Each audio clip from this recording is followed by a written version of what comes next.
Welcome all to சரிதா சமையல். இன்றைக்கி நம்ம சமையலில் இட்லி உப்புமா நல்ல காய்கறி எல்லாம் சேர்த்து சுவையாக எப்படி பண்ணுறதுன்னு பார்க்கலாம். இப்போது கடாய் அடுப்பில் வச்சு நல்லா காஞ்சதுமே 2 to 3 ஸ்பூன் எண்ணெய் சேர்த்துக்கலாம். எண்ணெய் கொஞ்சம் கூடுதலாகவே சேர்த்துக்கலாம், ஏன்னா நம்ம காயெல்லாம் எண்ணெயில் தான் வேக வைக்க போகிறோம், தண்ணி சேர்க்க போகிறதில்ல.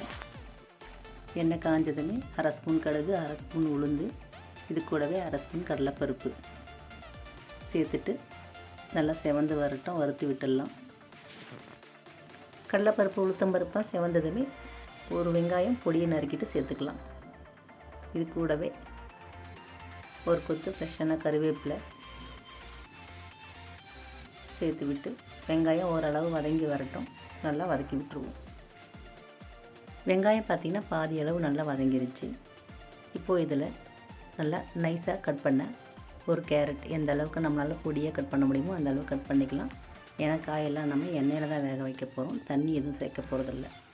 இப்போது இது கூடவே ஒரு குடைமிளகாய் பொடியை கட் பண்ணி சேர்த்துக்கலாம். இது கூடவே இந்த காய்க்கு தேவையான உப்பு சேர்த்து நல்லா ஒரு வாட்டி கலந்து விட்டுடலாம்.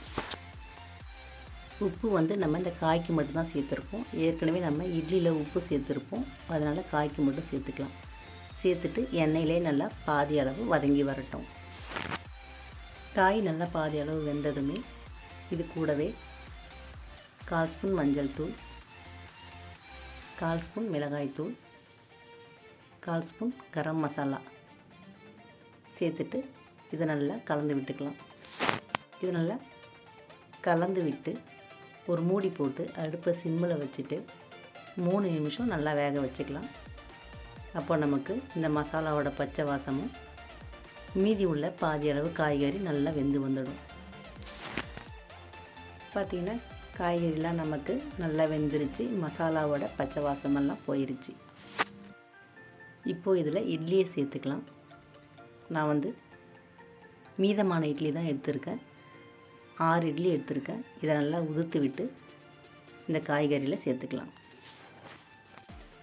இட்லி உப்புமா செய்யும்போது ஃப்ரெஷ்ஷான இட்லியை விட இதை மாதிரி நமக்கு மீதமான இட்லியில் செஞ்சோம்னா உப்புமா நல்லா சூப்பராக டேஸ்ட்டாக இருக்கும்.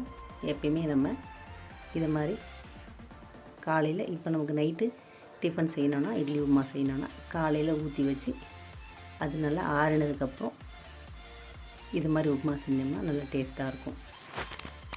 இது பார்த்திங்கன்னா நல்லா கலந்து விட்டாச்சு.